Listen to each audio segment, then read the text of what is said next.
হাওড়া থেকে ব্যান্ডেল যাওয়ার ট্রেন প্রতিদিন চলে এবং 1 ঘন্টা থেকে 1.5 ঘন্টা পর পর এই ট্রেনগুলি চলাচল করে।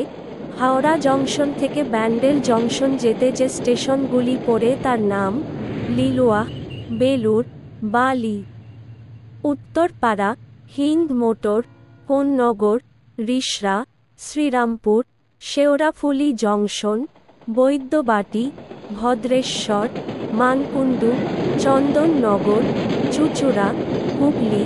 তার পরের স্টেশন ব্যান্ডেল জংশন। ট্রেনের সঠিক তথ্যের জন্য আজই আমাদের চ্যানেলটিকে সাবস্ক্রাইব করুন।